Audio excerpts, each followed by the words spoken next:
ఇచ్చిన హామీలు అమలు చేయలేక 42% బీసీ రిజర్వేషన్ అంశం ఎత్తుకున్నారని రాష్ట్ర ఉపాధ్యక్షులు చింతల రామచంద్రారెడ్డి అన్నారు.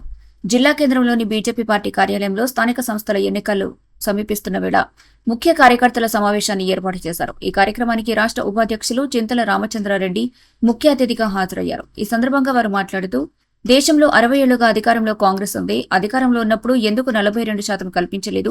అసెంబ్లీ ఎన్నికల్లో ఇచ్చిన హామీలను అమలు చేయలేక బీసీలకు స్థానిక సంస్థల్లో 42% రిజర్వేషన్ అంశం ఎత్తుకున్నారని విమర్శించారు.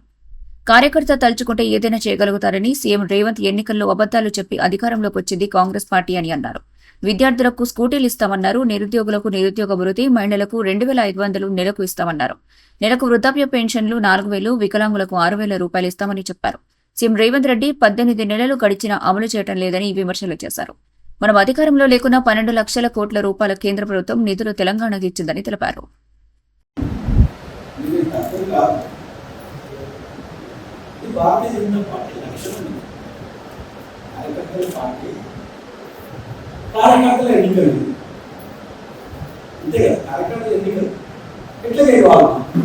ఏం ప్రయత్నం చేద్దాం.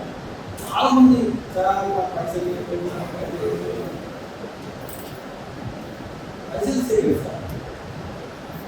పైసలతో తెలుస్తారా? పైసలతో తెలిస్తే ఆదాన్ని అమ్మాలే దేశాన్ని పడతారు. వాళ్ళకి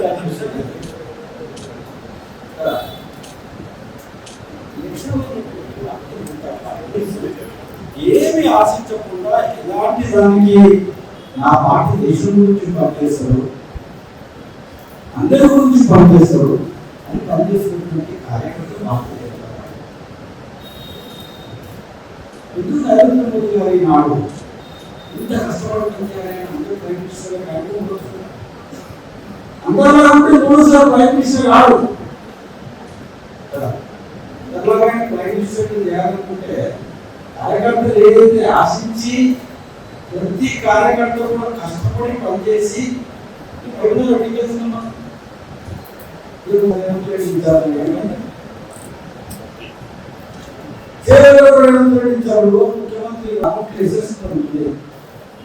ఎమ్మెల్యే 2 సీట్లు బీజేపీ కార్యకర్తలు గెలిపించారు. కార్యకర్తలు గెలిచి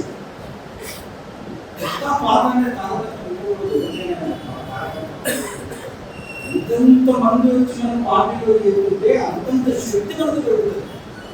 కొత్త రోజు మన నాకు చేయాలంటే మనం నమ్మి మనం చేసే పనులు కరెక్ట్గా వచ్చాయి. మనం ఇంట్లో సపోర్ట్ చూస్తాం. ఎందుకు మంచి పిల్లలు చూస్తాం? మనకి అదే మనం ఇన్ని సంవత్సరాల నుంచి మనం కలిసిమెలిసి ఉన్నాము. కొత్త పిల్ల కూడా మనతో కలిసి ఇల్లు ముందుకు బాధ్యత తీసుకొని నడిపేయాలనేటువంటి ఆలోచన ఇలాంటి కూడా చూస్తారు కదా. ఇది మన పార్టీలో కూడా అందరూ కూడా మనం నమ్మి కొందరు వస్తువులు వాడుతున్నారు. ఏం చేస్తాడు, నేను 2 సంవత్సరాలు చేస్తున్నాను, మనం చేస్తలేము అందరం చేస్తున్నాం. ఈ ఎంతులో డబ్బే ఉన్నాం కదా. 2014 అటల్ బిహారీ వాజ్పేయి అంతకుముందు 6 సంవత్సరాలు ప్రధానమంత్రి ఉన్నారు కదా. పూర్తి మెజారిటీ వచ్చిందా? 2014లో మనమందరం కష్టపడి మన ప్రధానమంత్రి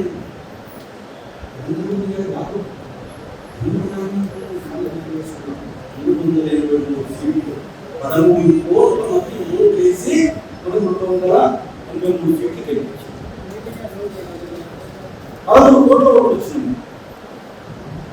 అప్పుడే మనం అనుకున్నాం ఏంటంటే 2019లో ఎన్నికలు జరిగితే రాజకీయ పార్టీ ఆలోచించేది ఏంటంటే 2019లో వచ్చేటువంటి ఎన్నికల్లో 30 కోట్ల